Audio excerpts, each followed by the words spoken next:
Capítulo 5. Estava completamente escuro quando virei no nosso quarteirão, todo arborizado em Murray Hill.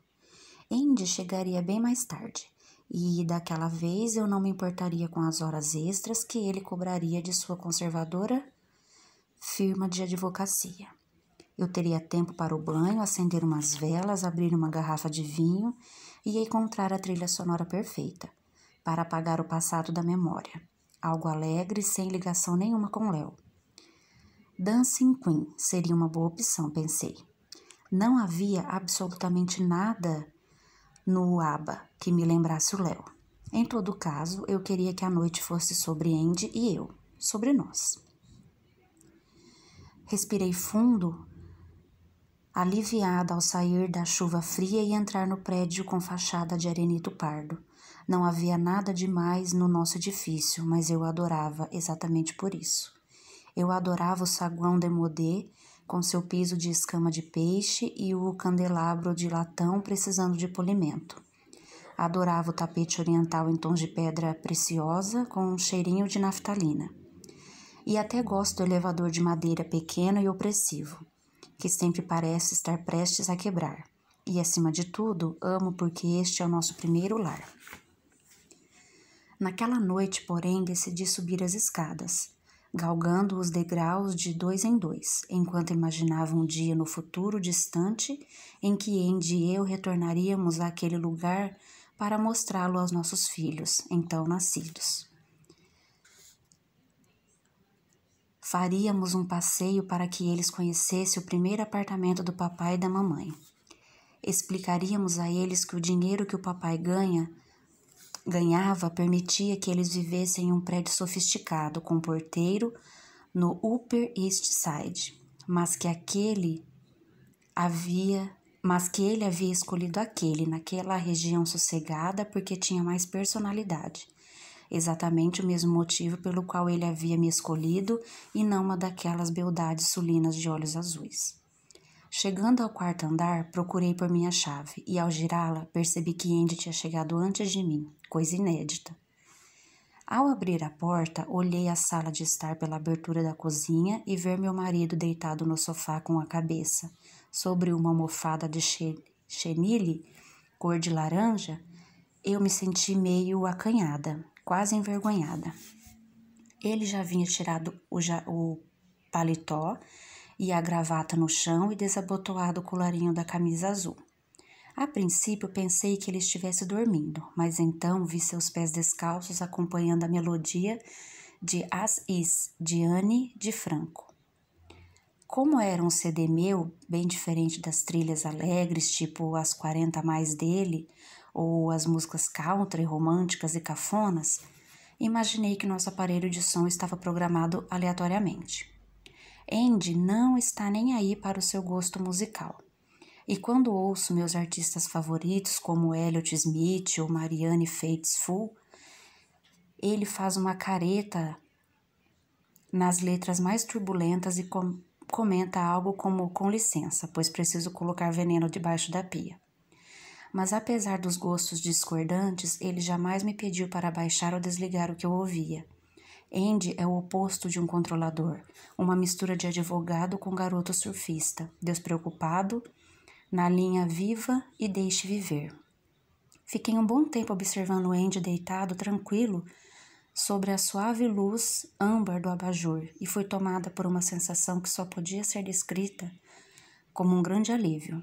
Aliviada por voltar para casa, por aquele ser o meu lugar, por aquela ser a minha vida. Quando caminhei até o sofá, Andy abriu os olhos, espreguiçou-se, sorriu e me cumprimentou. "Oi, amor." "Oi", respondi, retribuindo o sorriso, e larguei a bolsa sobre a mesa de jantar retrô redonda, comprada em um mercado de pulgas no Chelsea. Margot e minha sogra a detestavam, como detestavam todas as bugigangas quistes espalhadas sobre cada superfície livre do nosso apartamento. O macaco de casca de coco, usando óculos de arame empoleirado no peitoril da janela, colares de contas de fantasia da última festa de Mardi Gras pendurado no monitor do computador, uma coleção de saleiros e pimenteiras alinhadas sobre a bancada da cozinha. Eu sou mais ordeira e organizada que o Andy, mas somos ambos loucos por quinquilharias, o que, segundo a Margot, é o único perigo de formarmos um casal. Andy suspirou ao se sentar e recolocar as pernas no chão. Então olhou para o relógio e me disse: "Você não liga, não manda mensagem? Por onde andou o dia todo?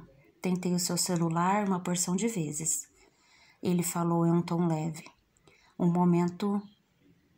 em momento algum acusador, e ainda assim senti uma pontinha de culpa ao responder. "Por aí, tomando um pouco de chuva. Meu telefone estava desligado."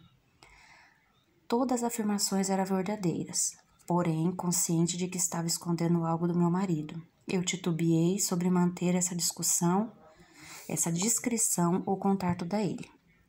O que de fato havia se passado naquela tarde, ele certamente ficaria chateado e provavelmente um tanto magoado se soubesse que Léo havia ido me encontrar na lanchonete. Da mesma forma que eu me sentiria se ele permitisse que uma ex-namorada tomasse um café com ele, sendo que ele poderia tê-la dispensado. A verdade poderia dar início até uma discussão, a primeira briga de casados. Por outro lado, Andy não se sentia ameaçado por Léo e nem o via com hostilidade. Ele simplesmente o desdenhava, como qualquer pessoa desdenha gratuitamente um ex que foi importante no passado do seu parceiro. Um leve misto de ciúme e competitividade que vai diminuindo com o tempo. Na verdade, o Andy é tão sossegado que provavelmente não sentiria nada disso e se não tivesse feito a besteira de contar mais que deveria em uma de nossas conversas tarde da noite, no início do namoro. Eu havia usado especificamente o termo intenso para descrever o que Léo e eu tínhamos compartilhado. Isso não tinha me parecido uma grande revelação, já que eu imaginava que a Margot tivesse contado a ele uma ou outra coisinha sobre o Léo e eu. Mas no momento em que falei aquilo, percebi que era novidade para ele. Andy rolou sobre a cama para me olhar de frente, com os olhos brilhando de um jeito que eu não conhecia. "Intenso?" retrucou ele com ar de atingido. "O que exatamente você quer dizer com intenso?" "Ah, sei lá", disfarcei. "Sexualmente intenso?" "Não", respondi depressa, "não nesse sentido. Tipo, vocês passavam o tempo todo juntos? Todas as noites e todo o tempo acordados?" "Não", insisti eu. Meu rosto foi ficando vermelho com mais vergonha ainda, conforme eu ia me lembrando de quando a Margot me acusou de ter dado cano nela por causa do Léo, e de me portar como uma daquelas fulanas que coloca os homens à frente da amizade. Ainda mais um homem sem real perspectiva de casamento, como ela mesma concluiu, contrariada. Mesmo assim, lá no íntimo, eu sabia que ela devia estar certa, mas apesar da minha culpa e do bom discernimento, não conseguia evitar. Quando o Léo queria me ver, eu largava tudo e todos. "O que, então?" Andy me pressionou. "Você o amava mais que tudo?" A voz dele tinha um tom de sarcasmo, mas o sofrimento ainda estava estampado em seu rosto. "Esse tipo de intensidade também não." Eu tentava encontrar uma explicação corriqueira sem conotação amorosa para descrever intenso. Coisa impossível de se fazer. Seria o mesmo que dar um tom colorido à palavra luto ou um ar de esperança condenado. Pensei ainda por alguns momentos antes de achar uma saída fraquinha. Não era intenso o que eu queria dizer. Retiro o que disse, escolhi a palavra errada. Foi de fato um termo mal empregado, mas somente porque era a mais pura verdade. Intenso descreve exatamente o que Léo e eu vivemos. Praticamente tudo o que compartilhamos pareceu intenso, a começar pela nossa primeira noite, naquele quarto escuro de hotel, quando nos sentamos com as pernas entrelaçadas, os joelhos encostados, a minha mão na dele, e conversamos até amanhecer. "Tarde demais", disse Andy, com uma risadinha sem graça e balançando a cabeça. "O que foi dito está dito. Essa não dá para apagar, senhorita Dempsey." Afinal, era mesmo tarde demais. Felizmente, Andy não gostava de espezinhar, e o nome de Léo raras vezes foi mencionado depois daquilo. Entretanto, toda vez que alguém usava a palavra intenso, Andy me olhava com um jeito diferente e dava uma alfinetada sobre o meu ex-namorado tão contido e tão apaixonado. Naquele momento, eu não estava nem um pouco afim desse tipo de inquérito, nem de piadinha ou coisa do gênero. Além do mais, concluí, ao tirar o meu casaco e pendurá-lo no mancebo de madeira com uma perna bamba, se os papéis se invertessem, eu preferiria não ter a chance de saber que ele havia encontrado casualmente com a Lucy, a ex de quem ele mais gostou e com quem ficara mais tempo, e que tinha se tornado professora da 3ª série em uma escola particular snob de Atlanta. Segundo a Margot, Lucy era um modelo de beleza e inteligência, e ainda poderia muito bem servir de dublê para Selma Hayek. Um comentário, aliás, bem desnecessário para mim. Racionalizando dessa maneira, decidi de uma vez por todas que, para o bem geral de todos, eu manteria o meu segredo insignificante em sigilo. Assim, eu me deitei no sofá ao lado de Andy e coloquei a mão na perna dele. Mas afinal, por que você chegou tão cedo? Perguntei. Porque senti sua falta, disse ele sorrindo. Ah, sei, brinquei eu, dividida. Até que gostei da resposta, mas torci para que daquela vez houvesse algo mais. Você nunca chegou em casa cedo assim. Senti saudades, ele disse rindo, mas também consegui fechar um acordo no caso em que vinha trabalhando. Que ótimo! Eu bem sabia o quanto ele temia as longas horas que se seguiriam em um julgamento normal. Eu também temia. Nem digo, foi um alívio. Assim não vou ficar sem dormir nos próximos dias. Então eu estava pensando, que tal nos arrumarmos e sairmos para jantar? Talvez em um lugar bacana, você topa? Eu olhei pela janela e disse, talvez mais tarde, está chovendo forte agora. Eu acho que prefiro ficar aqui mais um pouco. Eu lancei meu sorriso sedutor enquanto tirava minhas botas, sentei de frente no colo dele e lhe dei um beijo no queixo e outro no pescoço.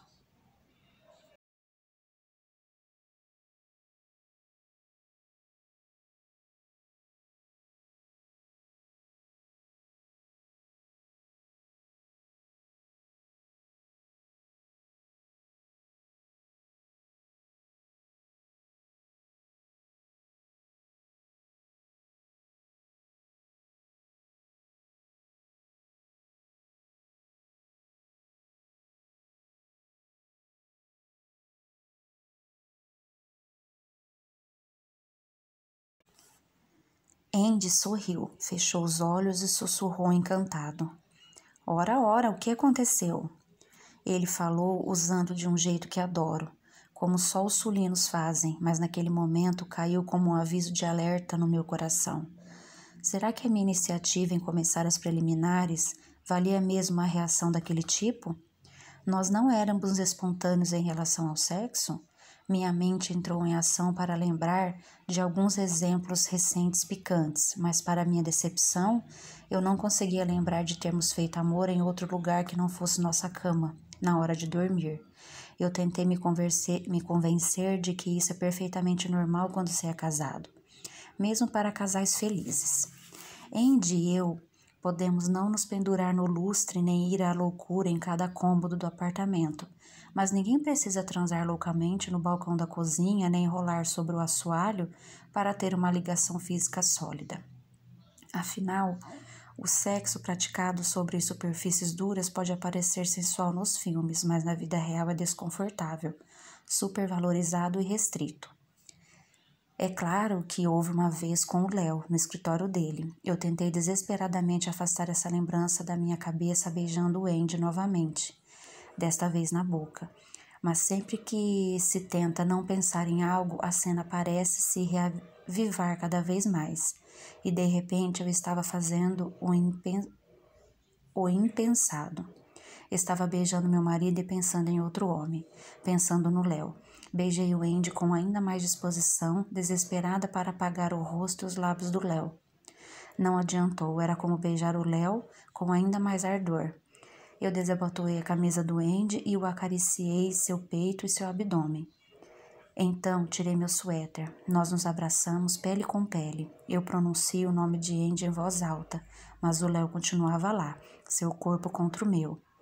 Ah, Ellen, Andy suspirou, os dedos percorrendo minhas costas. As mãos quentes de Léo cravaram em minhas costas com uma pressão e urgência incríveis. Abri os olhos e pedi a Andy que me olhasse. Ele me atendeu. Eu fitei seus olhos e me declarei. Eu te amo. Eu também te amo, ele respondeu de forma doce. Ele tem um ar honesto, sincero, leal. Seu rosto é o rosto que eu amo. Eu fechei os olhos bem apertados e me concentrei na ereção de Andy na minha coxa.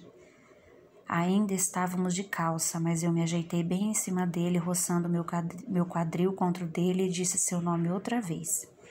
O nome do meu marido, Andy. Só então eu tive certeza com quem estava, quem eu amava de verdade. E isso pareceu funcionar naquela hora. E continuava a dar certo. Enquanto ele me conduzia ao nosso quarto com o nosso aquecedor, que ou ficava inerte ou soltava vapor sem parar. Naquele momento, nosso quarto lembrava os trópicos. Nós jogamos o edredom de pena de ganso no chão e deslizamos sobre os lençóis macios.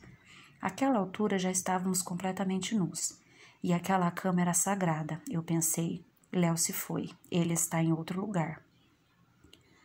No entanto, minutos mais tarde, enquanto Andy se movia dentro de mim, eu voltei ao estúdio do Léo, no Queens, na noite em que a sentença de absolvição finalmente havia saído. Ele estava com a barba por fazer e os olhos levemente vidrados por conta dos drinks da comemoração. Ele me abraçara com gosto e sussurrava no meu ouvido. Não sei bem o que há em você, Ellen Dempsey, mas você precisa ser minha. Foi naquela mesma noite que eu me entreguei a ele por completo, consciente de que eu seria dele, pelo tempo que ele me quisesse, e tudo indicava que assim seria sempre que ele desejasse.